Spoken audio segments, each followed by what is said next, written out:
ও হলো সন্ত্রাসীবাদী একজন লীগের ও সদস্য। ও আমাদের উপরে আক্রমণ করেছিল, ও এমনকি আমাকে আহতও করেছিল। হয়তো আমার জীবনটাও যেতে পারতো, এই গুলিটা যদি আমার বুকে বা মাথায় লাগতো তাহলে হয়তো আমার জীবনটাও যেতে পারতো, হয়তো আমার এই জীবনটাও যেতে পারতো, বলা যায় না। কিন্তু আমার সিনিয়র ভাই ব্রাদার আছে, তাদেরও অনেকে আহত হয়েছে। এর ভিতরে ওদের কর্মকাণ্ডগুলো এতটাই পরিমাণে বাজে, মানে এতটা নিকৃষ্ট।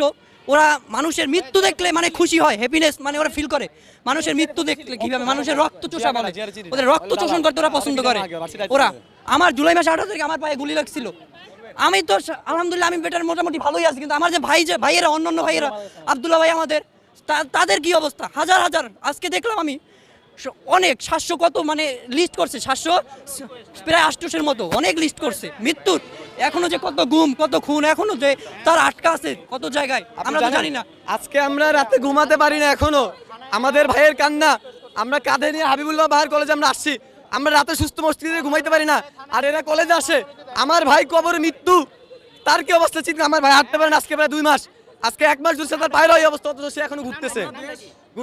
কাজ করে যাচ্ছি আমরা। এই যে যাদের দেখতেছেন এদের ম্যাক্সিমাম আমরা গতকালকে সকালবেলা আমরা ত্রাণ সামগ্রী দিয়ে আসি। আমরা 15 জুলাই মাস থেকে এখন পর্যন্ত অক্লান্ত পরিশ্রম করে যাচ্ছি, কিন্তু আমাদের সহযোগিতা করার দরকার ছিল সাধারণ মানুষের, সহযোগিতা করার দরকার ছিল বিভিন্ন দলকে, সহযোগিতা করার দরকার ছিল পুলিশকে, যাদেরকে আমরা আবার সমর্থন জানিয়েছি, যারা থানায় আবার আসতে পারছে। কিন্তু আমরা নিজেদের হাতে আইন তুলে না নিয়ে আমরা আমাদের ক্যাম্পাস থেকে আমরা পুলিশের থানায় নিয়ে গেছি তাকে। পুলিশের থানায় তারা বলতেছে ইনভেস্টিগেশন লাগবে, আরো বিভিন্ন তথ্য লাগবে, নাহলে আমরা কোনো।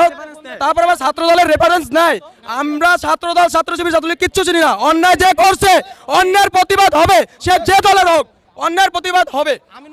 কোনো সুপারিশ মানবো না।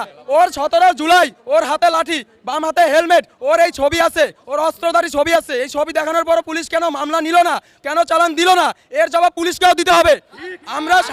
আমরা এখানে আসতে বাধ্য হয়েছি। পুলিশ ভুলে গেলে চলবে না। পুলিশ কিন্তু আসতে পারতো না 6 তারিখ থেকে 15-20 দিন পুলিশ কিন্তু আসতে পারে নাই।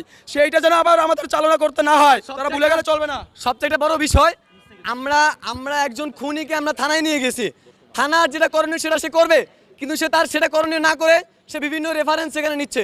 প্রথমে আমরা যখন তাকে নিয়ে গেছি পুলিশের সুর ছিল একটা, যখনই তার পক্ষ হয়ে ছাত্র দলের একজন গেছে তখন তাদের সুর পাল্টে গেছে ইনভেস্টিগেশন। একটা খুনির বিরুদ্ধে আমরা সকল তথ্য দেওয়ার পরেও যদি রেফারেন্সের প্রয়োজন হয় তাহলে আমি মনে করি এই বাংলাদেশে পুলিশ নামে কোনো প্রশাসনিক থাকার দরকার নাই। আমরা সর্বশেষে তাকে থানা থেকে বের করে আনতে বাধ্য হয়েছি একমাত্র পুলিশের কর্মকাণ্ডের কারণে। এভাবে যদি পুলিশ তাদের দায়িত্ব অবহেলা করে, তাদের রেফারেন্সের উপরে ভরসা করে, তাহলে আমি মনে করি বাংলায় পুলিশ থাকার কোনো প্রয়োজন নাই। আমরা ছাত্ররা দেশকে স্বাধীন করছি, এভাবে হাজারো পুলিশের দায়িত্ব নিয়ে আমরা বাংলাদেশকে সুন্দর করে সাজাতে চাই। অন্ততপক্ষে এই খুনিদের বিচার আমরা এই বাংলায় চাই, এদের ভাষী আমরা চাই।